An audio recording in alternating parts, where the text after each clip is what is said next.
জীবনের পঞ্জীভূত হওয়ার কথা স্মরণ করে গুনাহ মাফ পাওয়ার আশায় আল্লাহ রাব্বুল আলামিনের দরবারে বলেন আল্লাহুম্মা আমিন। আল্লাহ আমার মা যেন কান্দে না রে কবরি। আল্লাহ আল্লাহ আমার মা যেন কান্দে না রে কবরি। আল্লাহ আল্লাহ বরবার দরজা করলাম। আল্লাহ গোয়ালন্দ থানার সম্মানিত ব্যক্তি বর্গদের নিয়ে আল্লাহ উলামায়ে কেরামদের নিয়ে আমিও গুনাহগার। আমার মা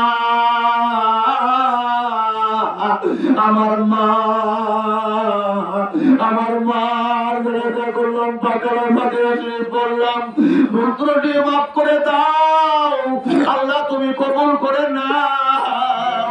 এই স্বর্ণজোড়া দয়াল নবীর রওজা পাকে সোনার মদিনায় দয়া করে পৌঁছায়া দিও।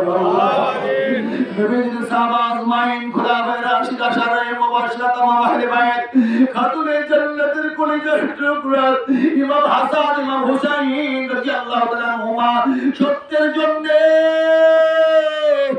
পার কারবালা প্রান্তরে 61 হিজরিতে যারা অন্যায়ের কাছে মাথা নত করে নাই রে আল্লাহ, আল্লাহ যারা আওলাদ রাসূলদের উপর অস্ত্র ধারণ করলো, তারাই আবার মিলাদ নিয়ে কিয়াম নিয়ে তারা নামাজ নিয়ে বিভিন্ন ফেসবুক ইউটিউবে যারা চাচার বিজন ভাবে কথা বলতেছে। আল্লাহ আল্লাহ আওলাদের রাসূল জীবন দিয়েছে, ঈমান দেয় নাই, জীবন দিয়েছে, ঈমান দেয় নাই। সুহাদায়ে কারবালার আল্লাহ পাকের হুজুরে সওয়াব নজর পৌঁছায় দিও আল্লাহ। আমার আকা আমার সাহেব জামানার কাউসার আজম, জামানার মুরাদ ফকির আল্লাহ, সেই বান্ধবের ওসিলায় এই দেশের কোটি কোটি মুর্দা ছেলের মধ্যে তোমার জাত পাকের প্রেম পয়দা হয়ে গেছে আল্লাহ। যেই বান্ধবের ওসিলায় তোমার হাবিবের খাঁটি মহব্বত অন্তরে পয়দা হয়ে গেছে আল্লাহ। কি দিয়ে নজর দেব তোমার বন্ধু আমার বান্ধবের পুত্র পবিত্র রওজা পাকে সব নজর পৌঁছায় দিও আমিন। আল্লাহ হাকিম নকশবন্দ গাউসে বাবা আব্দুল কাদের খানমাইনুদ্দিন চিশতি আজমিরি तमाम जानकार उलिया करम जादूगर साथ अल्लाह इलाही फुरकानी बिरम्मा दर वाफात हज़रत सवाब पहुंचाया दियो अल्लाह। আল্লাহ সব পৌঁছায় দিও।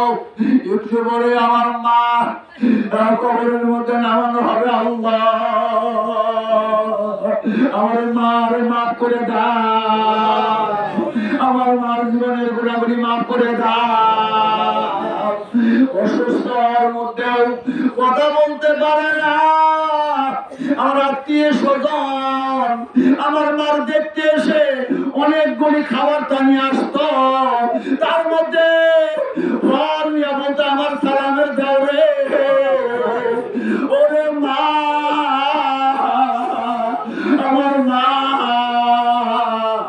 আমার মারে মাফ করে দাও আল্লাহ,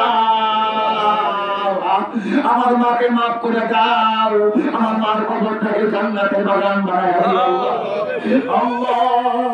আমার ছেলের ছোট ভাই আবুল কালাম আজাদ আজকে বিদেশের জমিনের মধ্যে আছে আল্লাহ, তোর জাত পাকের কসম দিলাম রে আল্লাহ, আমার বাবার খাতিরে আমার ছেলের ছোট ভাই কালামকে ধৈর্য ধারণ করার তৌফিক দান করে দিও আল্লাহ, ওকে সবরি দান করে দিও আল্লাহ।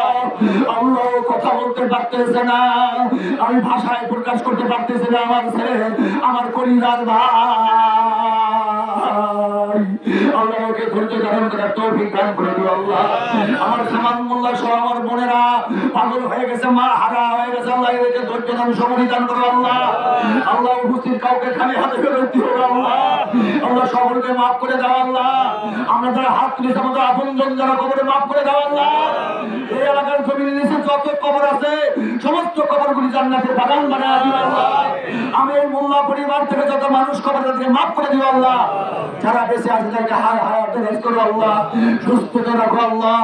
এখানে রোদের মধ্যে অনেক কষ্ট করে আমার মার জন্য আল্লাহ, আল্লাহ তোমার এই গোপনে আমি আমার দয়াল বাবার খাতিরে এদের কাউকে তুমি খালি হাতে ফেরত দিও না আল্লাহ। আল্লাহর জনগণের প্রতিনিধি সহ এলাকার আমার বৃদ্ধ বনিতা যুবক বিভিন্ন তরিকার ভাইয়েরা পর্দার অন্তরের মা বোনেরা আল্লাহ তুমি এদের কাউকে খালি হাতে ফেরত দিও না আল্লাহ। সকলের প্রতি আমার খাস রহমত নাযিল করো আল্লাহ। আমাদের জীবনের গুনাহগুলি মাফ করে আমার দয়াল বাবার আওলাদ বাবার স্থলাভিষিক্ত মোহাম্মদ কালামিয়া বাইদাল মুজাদ্দিদি হিজবুল্লাহর ইমাম জাতীয় ঐক্যের মহানায়ক হুজুরের আমিরুল মুমিনিন জাতীয় ঐক্যের মহানায়ক দয়াল বাবার মুখপাত্র কোটি কোটি জাহেরানদের একমাত্র আশ্রয় স্থান এই দেশে মুসলমানদের গোটা বিশ্ব মুসলমানদের ঐক্যটি কারণের মহানায়ক জাকের বাড়ির মহামানব চেয়ারম্যান মহোদয়কে সুস্থ রেখে দীর্ঘ হায়াত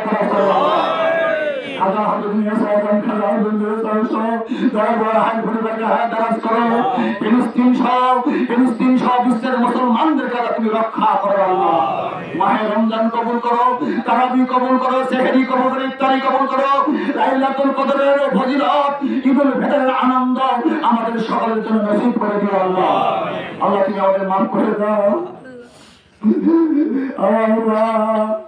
আমার মারে আল্লাহ আমার মারে মাফ করে দাও আল্লাহ, তুই মাফ করে দাও। মরণ করে আমাদের জবরে আলী করে দিও, আমাদের ঘরে মারা ইলাহা ইল্লাল্লাহ মুহাম্মাদুর রাসূলুল্লাহ সাল্লাল্লাহু তাআলা আলাইহি ওয়াসাল্লাম। আসসালামু আলাইকুম ওয়া রাহমাতুল্লাহ।